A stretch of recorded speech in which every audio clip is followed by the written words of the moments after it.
फायज ईसा साहब जब उन्होंने अपना मनसब जो है संभाला है, आप किस नजर से देख रहे हैं? जैसा कि अभी आपने फरमाया है कि कुछ लोग तवक्को करते हैं उनसे कि काजी साहब उनकी फेवर करेंगे या उनके साथ चलेंगे।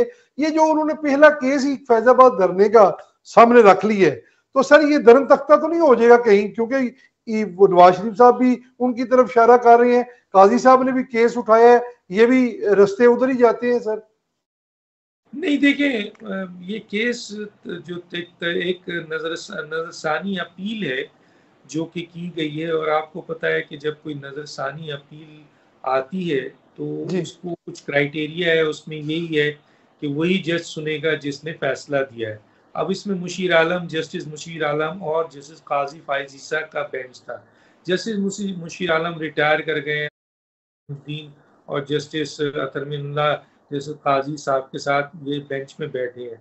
जी अच्छा, अब इस नजरसानी में जिन लोगों ने भी 8 नजरसानी की अपील है, अब इस नजरसानी में जो इम्पोर्टेंट चीज है वो ये है कि नजरसानी के ऊपर एक तो ये होता है कि जी जो सुप्रीम कोर्ट के लॉज में ये है कि आप को कोई नई चीज इसमें ऐड नहीं कर सकते। आपको नजरसानी अपील में कोई सुप्रीम कोर्ट से अगर कोई गलती हुई है तो उसकी निशानदेही आपको करना पड़ता है, जी जो कि अमूमन देखने में आया तो क्या आता है कि नजरसानी की जो अपील होती है वो उसकी इतनी पोजीशंस नहीं होती है, जो फैसला होता है वही आगे जा रहा होता है। तो चुनांचे इस नजरसानी की अपील का जो फैसला था, और उसमें वो फैसले में यही था कि जो भी फौजी एलिमेंट्स उस तहरीक लब्बैक के साथ और हुकूमत के साथ जो एग्रीमेंट हुआ था उसमें कोई भी फौजी एलिमेंट जो है वो इन्वॉल्व हुआ था, वो आपके उनके खिलाफ कार्रवाई की जाए। अब सवाल ये है कि 8 जो आपकी अपील है उसमें, उस अपील में जो ये कहा गया था कि जनाब कोई ऐसी सबूत नहीं मिले हैं किसी इंटेलिजेंस का या आर्मी का जी कि उन्होंने इस किस्म की कोई एक्टिविटीज की है। बहरहाल मसला ये है कि नजरसानी अपील जस्टिस काजी फायज ईसा, जस्टिस अमीन, जस्टिस अतर मिनुल्लाह के सामने है। अमूमन ये इस किस्म की नजरसानी की अपील की जो चांसेस बहुत महदूद होते हैं कि जी उसका फैसला तब्दील हो जाए, जब तक कि कोई नई आपकी वजूहात आप शामिल नहीं कर सकते उसमें, चाहे अगर आ भी गई हो, आप ज्यादा से ज्यादा सुप्रीम कोर्ट की कोई अगर फैसले में गलती है उसको हाईलाइट किया जाएगा। दो यहाँ पे राय, 2-3 राय के इससे इस ये नजरसानी की जो फैसला था वही कंटिन्यू होगा, और जब कंटिन्यू होगा तो जाहिर है कि फैसले को इम्प्लीमेंट तो हुकूमत नहीं करनी है ना, जो निगरान हुकूमत होगी वो जी करेगी। आया निगरान हुकूमत कितना इसको लेके चलेगी, एक क्वेश्चन बात है। दूसरी जो इम्पोर्टेंट बात है वो ये है कि अगर इसको खोला गया तो पेंडोरा बॉक्स खुलेगा, बहुत सारी चीजें इसमें और भी है इन फैसलों में, तो वो सारी चीजें भी सामने आ जाएंगी।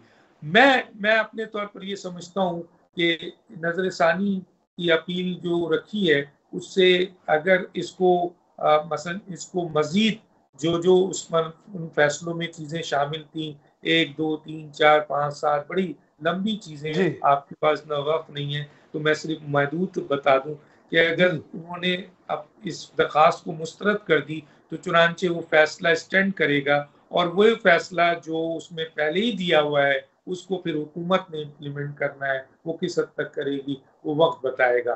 बाकी रही बात कि यकीनन अगर हुकूमत करने जाएगी इस फैसले को तो उसमें पेंडोरा बॉक्स खुलेगा, और उसमें जी यकीनन कई चीजें शामिल होंगी जो आइंदा आने वाले वक्त पे चीजों पे क्वेश्चन बनेगी।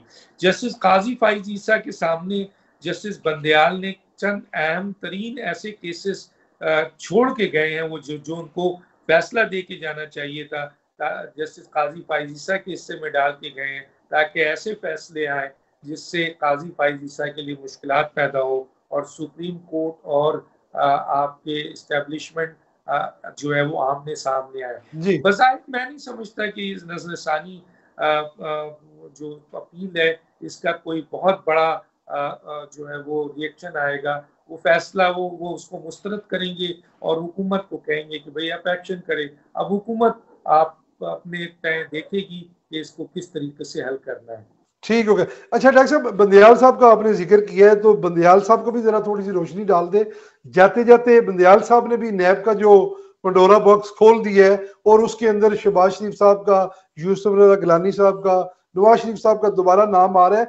वो केस को किस नजर से देख रहे हैं, क्या होने वाला है सर? क्या देखिए लोग ये भी सोच रहे हैं कि जी देखिए बंदयाल साहब ने तो हिस्ट्री रकम की है अनकॉन्स्टिट्यूशनल, अनलॉफुल, अनप्रेसिडेंट फैसलों की।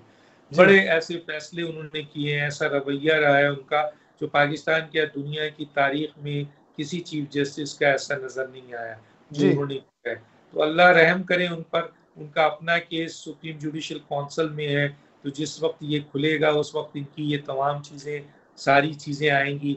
मेरा ख्याल है इन्होंने जो है वो जितने भी फैसले किए उनमें मेजॉरिटी ऐसे फैसले हैं जो तारीख में स्याह बाब से लिखे जाएंगे। जी लेकिन ये जो आखिरी फैसला इन्होंने किया है नैब के हवाले से, ये फैसला कानूनी तौर पर दुरुस्त है, इसलिए कि इसमें कोई शक नहीं है। हालांकि इसमें 3 रुकनी बेंच थी और जज जस्टिस मंसूर शाह ने उन्होंने बयान भी दिया था कि जी अगर पार्लियामेंट फैसला कानून साजी करती है तो 17 जजेस उसको चेंज कर दें। नहीं, मसला ये है कि जस्टिस साहब को कोई ये बताए कि हर की अपनी जुरिडिक्शन होती है। सुप्रीम कोर्ट की जुरिडिक्शन अगर 175(2) है तो एग्जेक्टिव की जुरिडिक्शन 97 है आइन की। इसी तरह पार्लियामेंट की भी एक जुरिडिक्शन है। कल पार्लियामेंट ये फैसला कर दे कि पाकिस्तान का आइन इस्लामी आइन नहीं रहेगा, तो क्या पार्लियामेंट अगर ये फैसला कर देगा तो वो जायज़ होगा? कल अगर वो फैसला कर दे कि जी पाकिस्तान का नाम इस्लामी जमहूरियत पाकिस्तान नहीं रहेगा, तो क्या ये जायज़ होगा?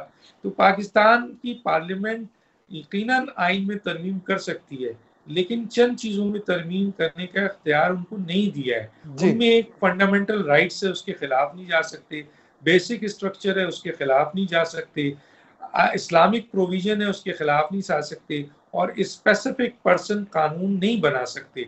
तो नैब का कानून जो था पर्सन स्पेसिफिक था, कुछ जी लोगों को फायदा देने के लिए दिया गया था। चुनांचे पर्सन स्पेसिफिक कानून जो पार्लियामेंट में बनाया वो बंदयाल साहब या उनकी 2 रुकनी 3 रुकनी बेंच में अक्सरियत ने खत्म कर दिया।